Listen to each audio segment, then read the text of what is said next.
Eric sat in his favorite chair, staring out the window at the street below. The soft hum of traffic mixed with the gentle ticking of the clock on the wall. It was a familiar sound, one that used to make him feel calm. But tonight, nothing could calm the storm in his mind. His thoughts kept circling around the same problem. Sarah. They had been engaged for almost a year now, and at first, it had been wonderful. They were in love, and the future seemed bright. They talked about everything, how they'd travel the world, buy a house, maybe even start a family. Eric had been so sure that Sarah was the one he wanted to spend the rest of his life with. But lately, things have changed. The arguments had started small but were becoming more frequent, especially about money. Eric worked hard as an architect, saving what he could for their future, but Sarah didn't seem to think about saving at all. She loved to shop, loved the feeling of having new things, shoes, clothes, bags, and whatever else caught her eye.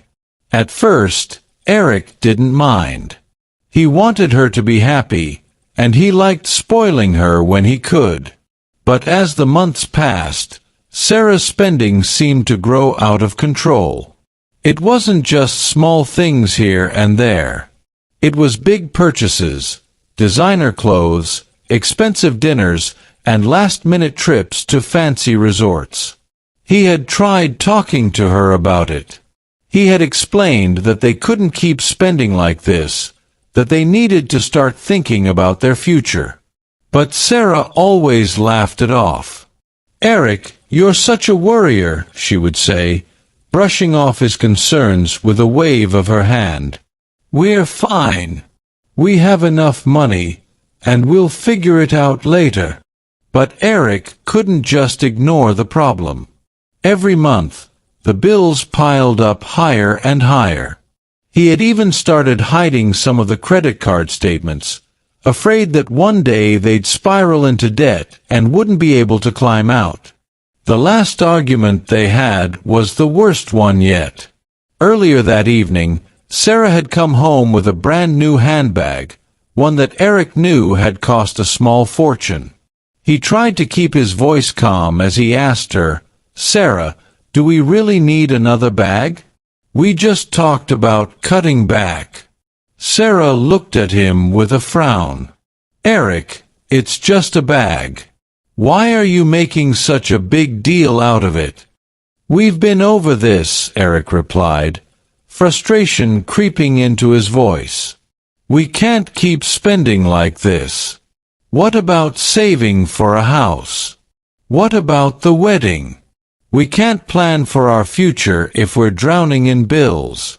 Sarah crossed her arms and sighed, clearly tired of the conversation. "Why do you have to worry about money all the time? We're doing fine. You're acting like we're going broke." "That's not the point, Sarah," Eric said, running a hand through his hair.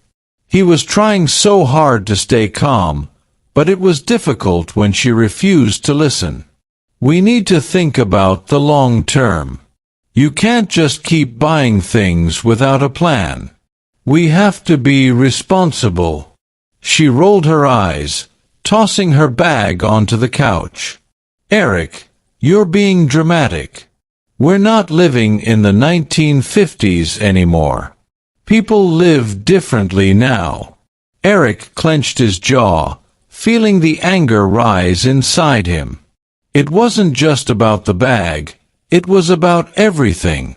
He felt like they were on two different paths, and the more they argued, the more distant they became. How could they build a life together if they couldn't even agree on how to live day to day? "I'm not trying to control you, Sarah," Eric said, his voice softening. "I'm just trying to make sure we have a future.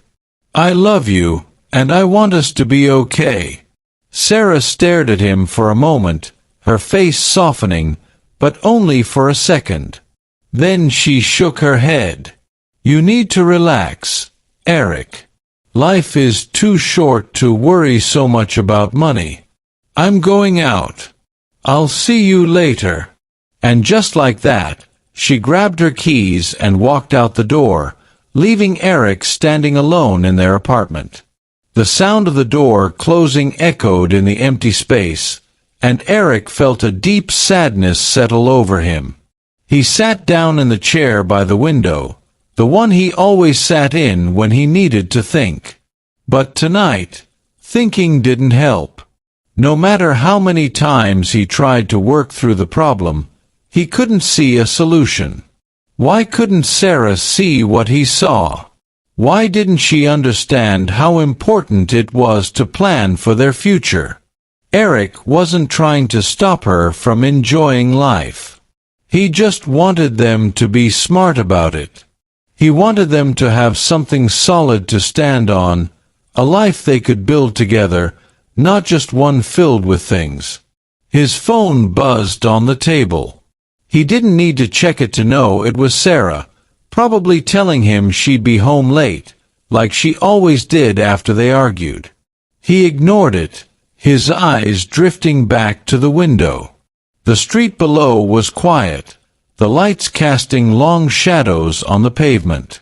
Usually, the view helped calm him, but not tonight. Tonight, all he could think about was how lost he felt. He needed space. He needed to get away, even if just for a little while. He didn't know where he would go, but he knew he couldn't sit in this apartment any longer, drowning in his thoughts. Eric stood up and grabbed his jacket, shoving his phone into his pocket without checking the messages. He grabbed a small bag and tossed in some clothes, not thinking too much about it. He wasn't sure how long he'd be gone, but he didn't plan to be out too long. He just needed to clear his head. As he stepped out of the apartment and into the cool night air, a sense of relief washed over him.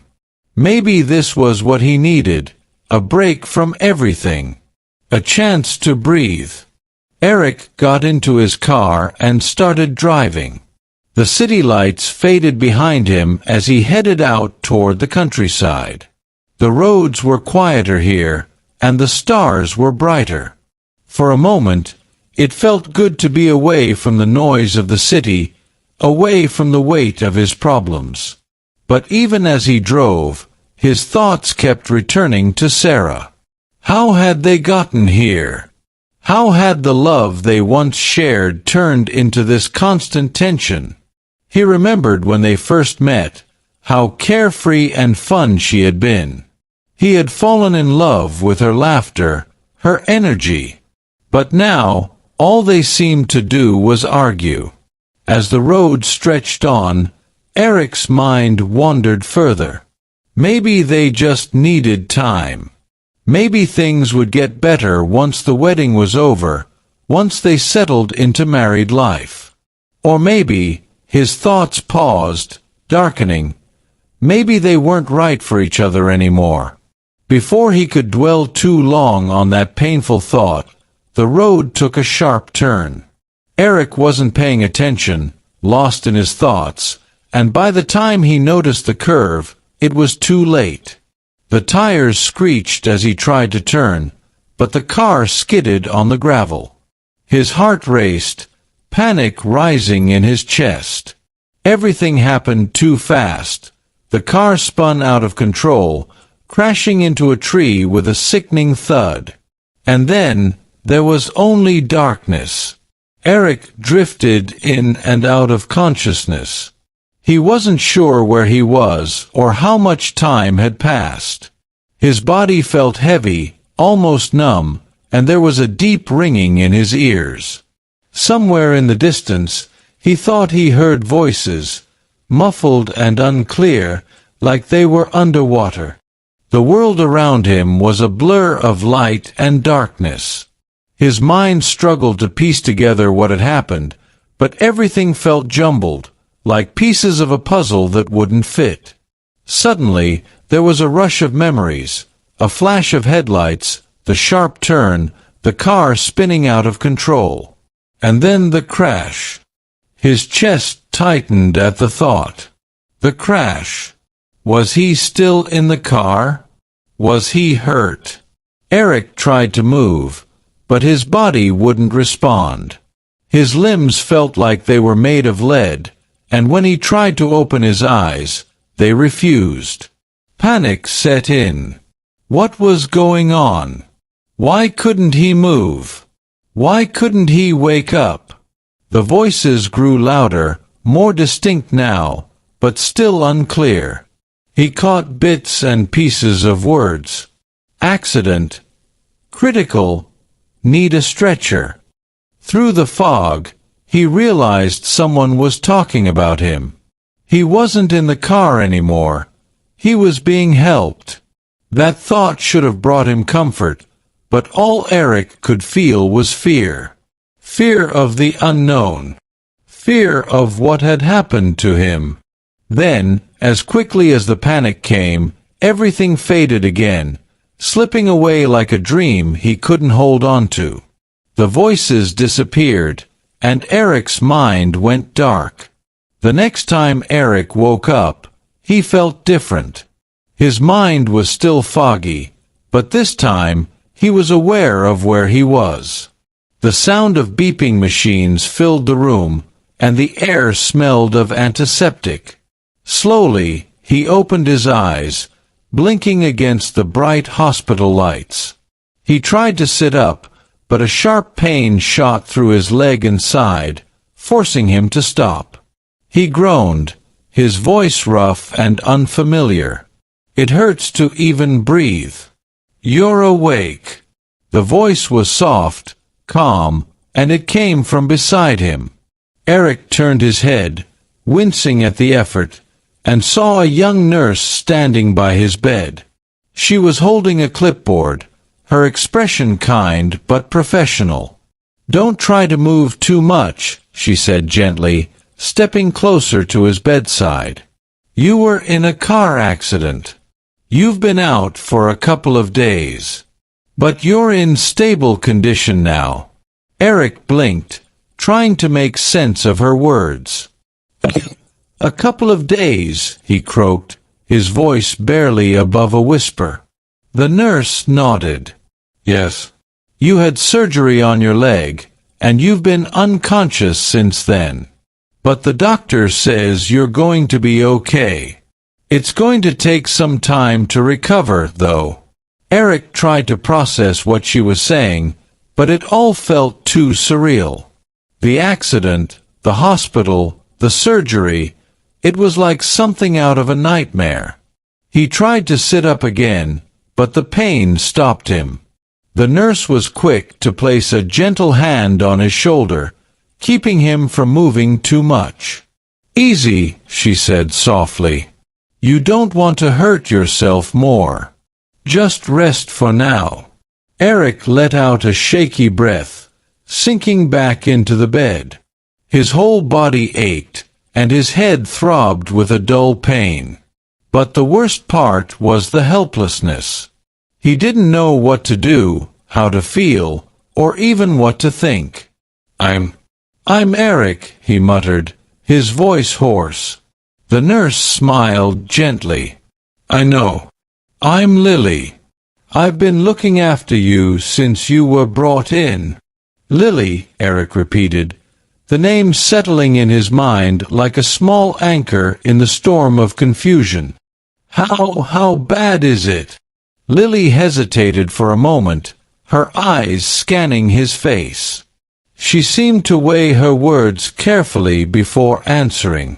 "Your injuries are serious, but you're going to recover. Your leg was broken badly, and you have some bruised ribs. But the doctors are confident that, with time, you'll be back on your feet." Eric nodded slowly, though the news didn't bring much comfort. He felt so far away from himself, like the person lying in this hospital bed wasn't really him. Was there anyone else involved? Eric asked suddenly, his voice filled with worry. Was anyone else hurt? Lily shook her head, her expression softening. "No, it was just you. The accident happened late at night, and luckily, no other cars were on the road. Someone passing by called for help when they saw your car." Eric exhaled, relieved to know that no one else had been hurt. But the relief was quickly replaced by guilt. How could he have let this happen? He should have been paying more attention, should have been more careful. Now, here he was, lying helpless in a hospital bed, unable to do anything but think about how he'd ended up here. Lily seemed to sense his unease. "Try not to think about it too much right now," she said softly. "Accidents happen, and it's not your fault. The most important thing is that you're here, and you're going to be okay." Eric wanted to believe her, but the weight of everything was too much. He didn't just feel broken physically. Something inside him felt broken, too. Lily gave him a gentle smile. "I'll check on you again in a little while. If you need anything, just press the call button, okay?" Eric nodded weakly, and Lily quietly left the room, leaving him alone with his thoughts. The beeping of the machines was the only sound now, steady and constant. He stared at the ceiling, trying to focus on something, anything, other than the pain. He thought about Sarah. Has anyone called her? Did she even know he was here? The thought of Sarah made his chest tighten, but not just because of the accident. Even before all of this, things hadn't been good between them. They'd argued so much in the past few months, mostly about money and her spending habits. He tried to be patient, but every argument left him feeling more and more drained. And now he wasn't sure how he felt. Would Sarah be worried? Would she come rushing to the hospital when she found out? Or would she just send a message, too busy with her own life to really care? Eric closed his eyes, trying to push the thoughts away. He was too tired to think about Sarah, too tired to think about anything. His body ached, his mind felt like it was spinning, and all he wanted to do was escape it all. Sleep came slowly, pulling him under like a wave. And for the first time since the accident, Eric allowed himself to let go, drifting back into the darkness where he didn't have to think or feel. The next morning, when Eric woke up, the pain was still there, but his mind felt clearer. He blinked at the sunlight streaming through the window, feeling more aware of his surroundings. His leg throbbed, and his ribs still ached, but at least he could think straight. A knock on the door brought him out of his thoughts. It was Lily again, her calm presence somehow comforting in the sterile hospital room. "How are you feeling today?" she asked, checking the machines next to his bed. "Sore," Eric admitted, his voice still hoarse. "But better, I guess." Lily smiled. "That's a good sign. The doctor will be by later to check on you, but for now, just take it easy. Recovery takes time." Eric nodded, though the idea of being stuck here for days, maybe weeks, made him feel restless. He hated feeling helpless, hated not knowing what came next. But as Lily moved around the room, taking notes on her clipboard and adjusting his blankets, Eric realized something. It wasn't just the hospital or the pain that bothered him. It was everything. The uncertainty, the questions he didn't have answers to, the feeling that his life had somehow spiraled out of control. And he wasn't sure how to fix it. The days in the hospital passed slowly for Eric.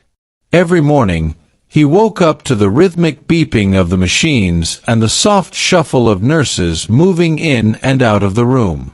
He was getting used to the routine, but that didn't make it any easier. His body ached all over. His leg was in a cast, and his ribs still burned with every deep breath. But the worst part wasn't the pain. It was waiting.